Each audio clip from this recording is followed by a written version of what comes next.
and welcome to iPulse Live. I'm Swanson Gibson Jr. And I'm Allison Wallace. The vaccine debate is raging in Florida. The state Surgeon General, Dr. Joseph Ladapo, is calling for Florida to become the first state to eliminate all childhood vaccine mandates. Ladapo is a longtime vaccine skeptic. His stance is strongly supported by Governor Ron DeSantis. Ladapo calls mandates, quote, immoral intrusions on people's rights. We have what he is saying and reaction from Dr. Dave Dodson, an infectious disease specialist.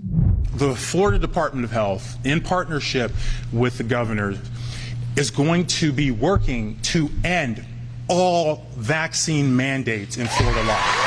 All of them. All of them. That is a moral, ethical universe.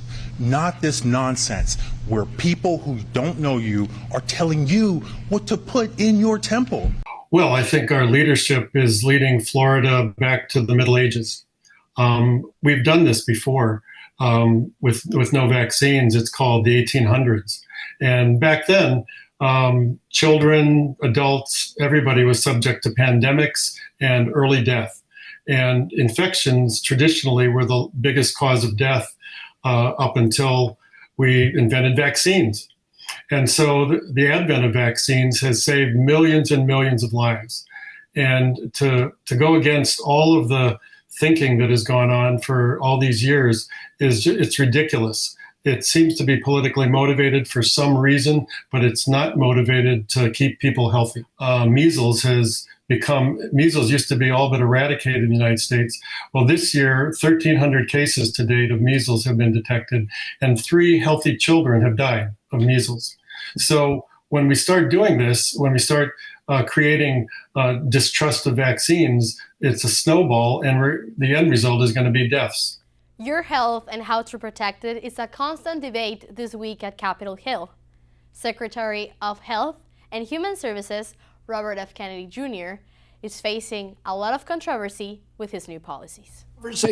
Health and Human Services Secretary Robert F. Kennedy Jr. defending his decision to fire the director of the U.S. Centers for Disease Control and Prevention. We need bold, competent, and creative new leadership at CDC. People able and willing to chart a new course. The hearing before the Senate Finance Committee was scheduled to focus on the Trump administration's 2026 healthcare agenda, but on the heels of Kennedy's ouster of former CDC Director Susan Monares. Democrats quickly slammed his leadership and his longtime claims against vaccines and how that undermines public trust. Sir, you're a charlatan. That's what you are. You're the ones who conflate chronic disease with the need for vaccines. To Republican physicians expressing concern about the Trump administration's changes to vaccine policy. John Barrasso of Wyoming saying Kennedy isn't upholding vaccine standards as promised during confirmation. The public has seen measles outbreaks, leadership in the National Institute of Health questioning the use of mRNA vaccines. Americans don't know who to rely on. Bill Cassidy of Louisiana, critical of new FDA limits on COVID-19 vaccines. I would say effectively we're denying people vaccine. Kennedy argued current policy doesn't deny anyone a COVID-19 booster, although it's now state-dependent. And he defended his controversial moves to reshape government public health agencies. If we don't end this chronic disease, we are the sickest country in the world. That's why we have to fire people at CDC. They did not do their job. My name is Ileana Carreon for iPulse News. Kennedy does insist that this new move of his will take public health to the next level, but his critics are very worried about that. Back to you, Swanson. Thank you, Lillian. Tri-Rail, a commuter lifeline for many South Floridians, may have its future sidetracked. State funding cuts are an issue here. Guillermo de Domenico reports. Joel Cardenas is a Florida Atlantic University student. He rides Tri-Rail 4 times a week to get to school. The issue is that if I got a car, the traffic will be horrible. Tri-Rail got hit with a potentially huge setback this summer. Word from Tallahassee that the Florida Department of Transportation plans to take an axe to Tri-Rail's state funding. I spoke with Steve Abrams, former Tri-Rail executive director. FDOT said yes, of the $62 million that we have annually provided, you're only going to now receive $15 million. If state lawmakers don't reverse course, Abrams says Tri-Rail could be sidetracked for good. If everything remains the same and there's no movement, they will go out of service about a year from now. Nuncia Alvergue and Brian Gibbons are surprised. Oh, I just heard it from you. They take the Tri-Rail from 2 to 3 times a week to handle their real estate business. What's your reaction to that? I think it's a shame because I think this is a necessity for a lot of working people. It's going to make it very difficult for a lot of people that maybe do not have a vehicle to go back and forth. According to Abrams, hope may still exist. It's a critical service. The counties recognize that. And even the district office of the Florida Department of Transportation, they understand its value. So the hope is that common sense will prevail, that they'll continue to have talks, and I know they are, to be able to come up with what it takes to operate the service. While we wait to see what lawmakers ultimately decide, the outcry will continue to grow from Tri-Rail riders who have nowhere else to turn. Guilherme De Domenico, reporting for iPulse. Help needed. A key pet shelter in Palm Beach County is overflowing with animals needing homes. Erna DeLise examines what's going on and what you can do to help. So many puppies and kittens, cats and dogs, all in need of a home. Typically, we can take care of maybe 144 dogs is what we have space for, but we've been over that for a few years now. The numbers outside of the Palm Beach County Animal Care and Control Center tell the story. A pet population out of control. People aren't spaying and neutering their pets. People are breeding, and then when they can't sell any of those pets, they just kind of let them go. People are in a cost of living crisis and aren't able to take care of their pets. The center hopes the community will open its arms and heart. Right now we are doing our Paws and Pumpkins special. That is our special for September, $0 adoptions, and that includes spay and neuter surgeries, vaccines, tags, everything you need to get started with your new pet. Wayne Berger says the need for help simply cannot be greater. We take in pets from all kinds of situations. We are an open admission shelter, so that means that no matter how much space we have, if there's a homeless animal that needs help, we will take it in. A community-wide problem in need of a community-wide response. Adopt, foster, volunteer. Those are the best ways to help out the shelter. I'm Erna DeLise reporting for iPulse News. Tourism is a cornerstone for our economy. A strong start to the year statewide is mixed with questions about a summer slump in some Gulf Coast towns. We're asking, what's the picture here at the end of summer? Lisette Guillen headed to Delray Beach to ask. Surf's up.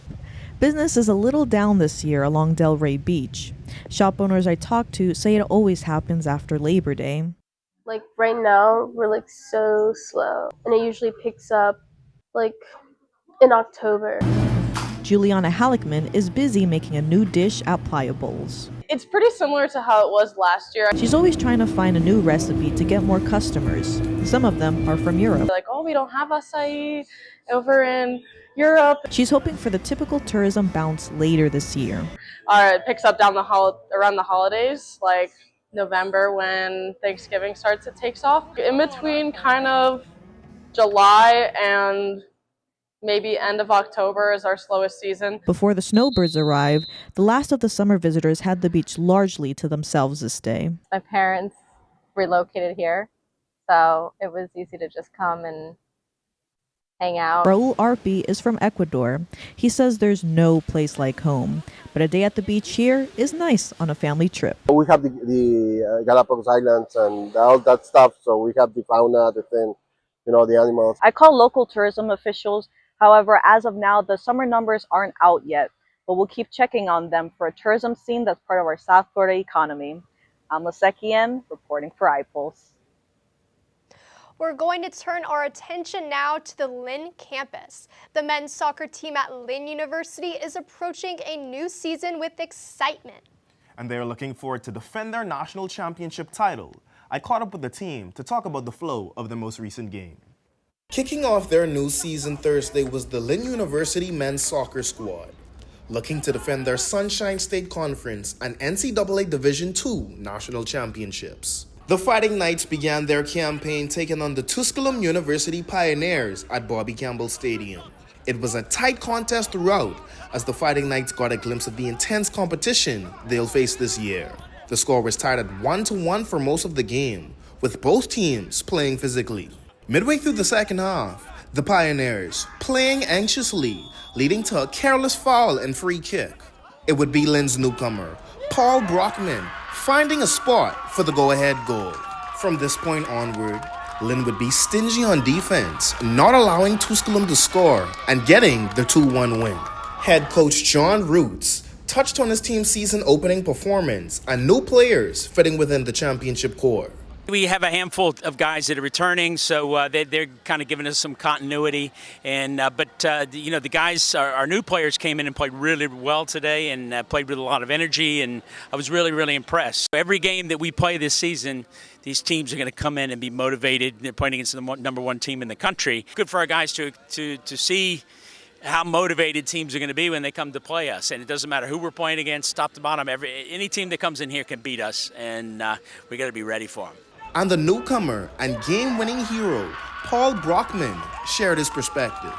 We have an experienced group of players, and I think every one of them knows what to do. Keep your head and stay calm, but still stay sharp.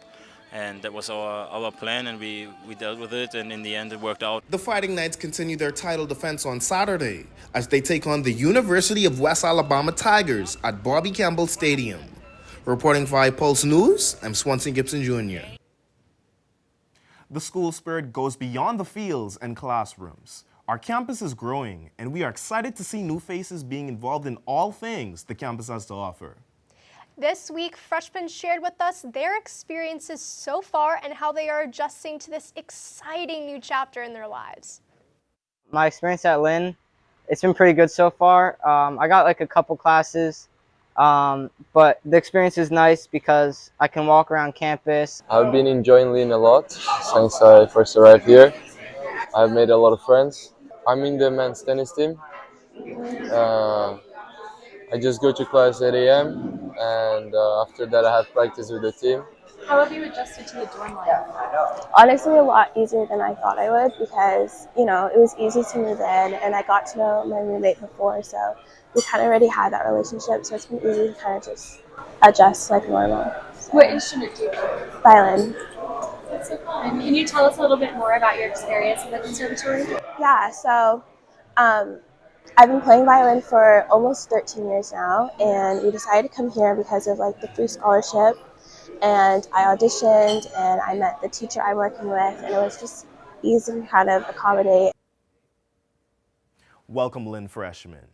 A focus on outreach, Lynn's Social Impact Lab engages to benefit a nonprofit organization making baby bags for new mothers at the Guatemalan Meyer Center in our community. Erna DeLise reports. This is what an act of kindness looks like. We made baby bags for new mothers at the Guatemalan Mayan Center, and all of them are going to go to mothers in need. Lynn students packed essentials for mothers and wrote heartfelt messages. We all packed many goodies like Pampers or and bottles and wipes, everything, and created like some notes. For example, I just put like "you're loved," and just so they get reminded that they have people outside that center and people who are willing to help them out. Dr. Antonella Reguero hopes students will always give a helping hand. Hope that they take away not only what are some of those issues and how can people help, but also how can they individually get involved. So if our students can get involved with them and make a difference in our community, then our job is done. I'm Erna DeLise for iPulse News. Hey everyone, Delaney Smith here, and I am with my new friend who just turned me into a digital movie star using this same technology as blockbuster hits. And now it's made its way to Lynn University. Check it out. I'm so excited I have the chance to put the motion capture suit on. Lynn University computer animation students transformed me. Suiting up is a precise, painstaking process. Every move I make being recorded, turning me into my digital self.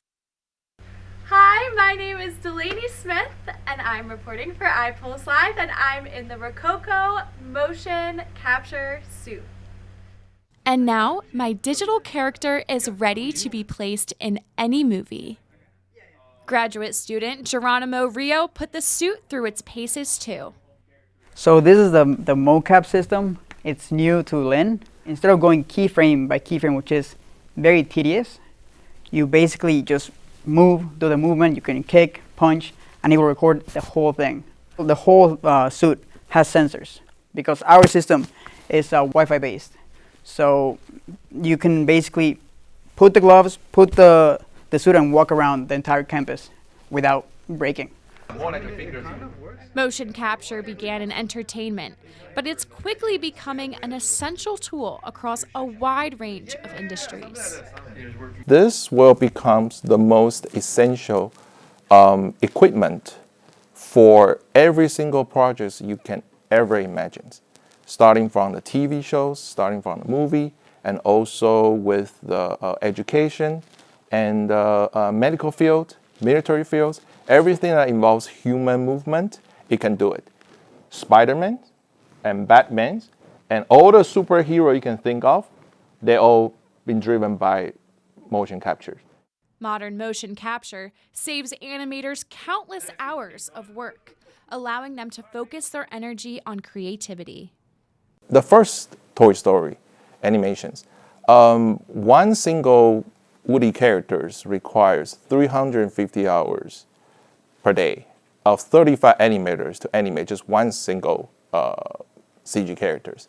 And after the first Toy Stories and the second ones, we start implement the motion capture technology. So it dropped down from one animator and 1 week to finish the whole Woody animation.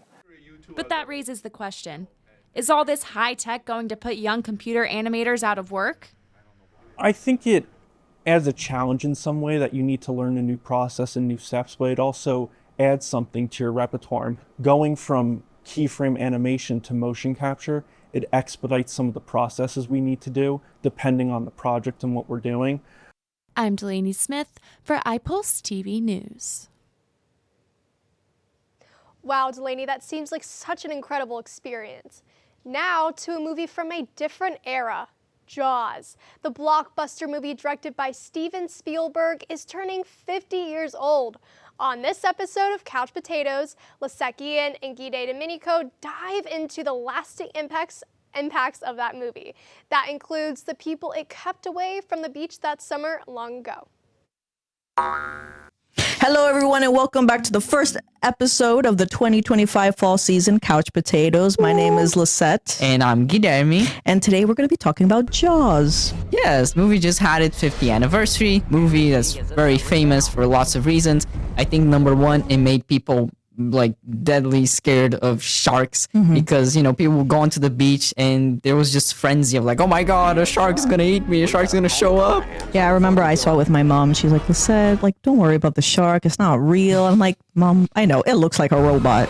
I don't know. People in my household got really sucked into the magic. I mean, my mom, she saw it when she was very young, and she kind of developed like a hyperfixation on sharks after that. Like every time we went to the beach as a family, she was always like, oh, I want to see the shark. Where's the shark?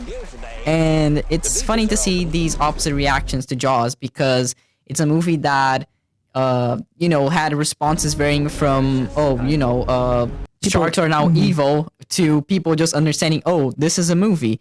And unfortunately, the movie came at a very bad time for marine life because according to Science News, in a research conducted in 2021, since the 1970s, shark population has been steadily declining, and that's sad. And when we say this, we're not saying like, oh, because of Jaws, like, you know, people are out here killing sharks. Like, we're not trying to make that correlation. Obviously, you can make that opinion for yourself, but we just found this statistic very interesting. And then Steven Spielberg even said to the BBC Radio, I still fear that sharks are somehow mad at me for the feeding frenzy of crazy sword fishermen that happened after 1975. Yeah, I mean, legacy is a very complex word. I think that as much as the movie is iconic, I mean, we all know that theme song, right? We all know that, but once you get a work of fiction out, you don't know what the action's gonna be.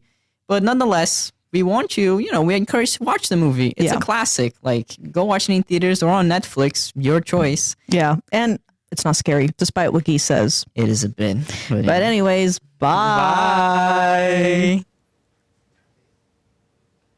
He is a towering presence in the world of music and the life of Lynn University. John Robertson will retire next spring from his role as Dean of Lynn's Conservatory of Music. His talent and leadership inspires his students to new heights and achievements. His audiences marvel at every performance. I sat down with Dean Robertson for reflections on his life of music.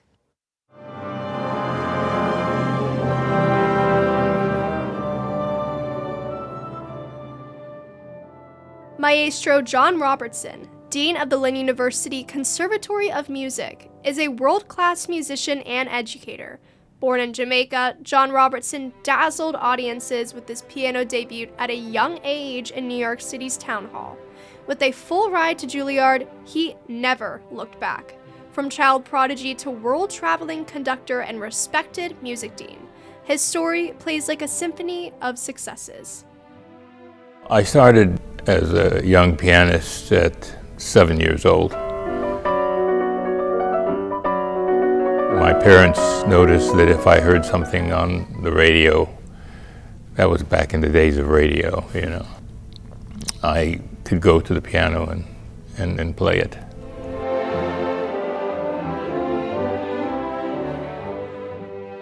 A Los Angeles Times music critic once made a statement on Robertson.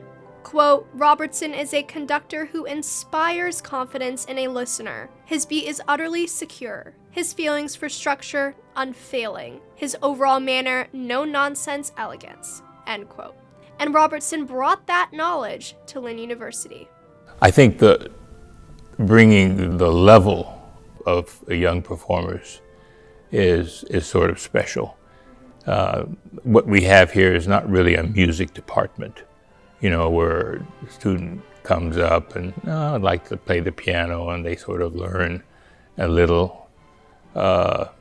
These are students who, as I said, have been almost doing this from the womb, very, very, very high level. And I think it has brought a sense of excellence to the institution.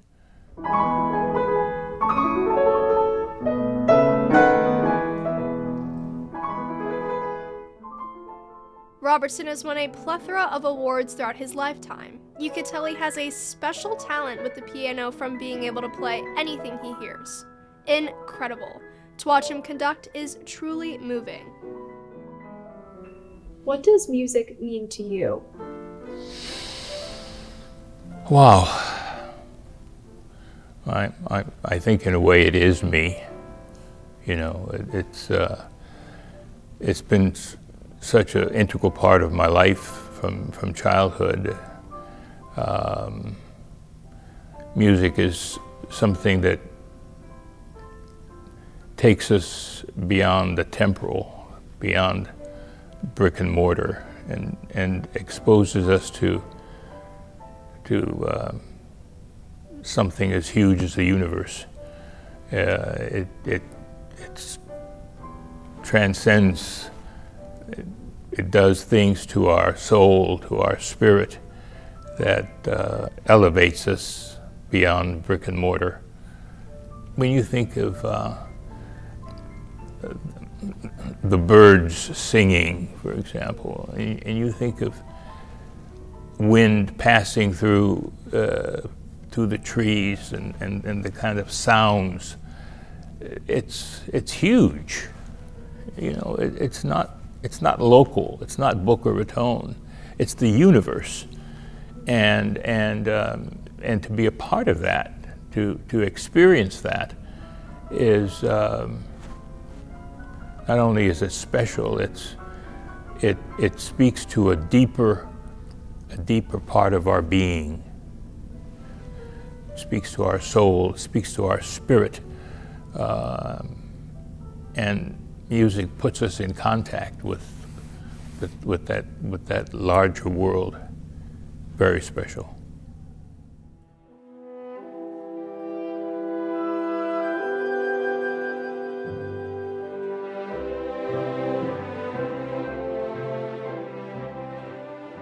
Robertson is now retiring after being at Lynn for over 2 decades. His persona has changed not only Lynn, but Lynn's students for the better. It's been 21 years of, every day has been not only a challenge, but something very, very special. To see young people come in, hear them play as well as they did to win the audition, but then to hear them when they're leaving. Can't believe it's the same people. And, you know, their lives have been transformed. So I'm looking forward to making this year a special year with my students. I love them dearly. They are very, very special to me. And I'm going to miss them. So it's been 21 years of really just joy. I mean, it's an experience that I wouldn't have traded for anything.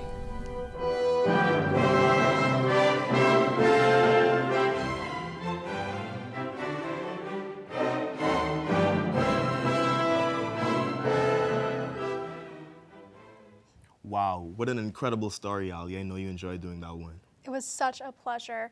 Thank you all for tuning in to today's broadcast. We will see you next week, Friday, with another edition of iPulse Live. Have a nice weekend.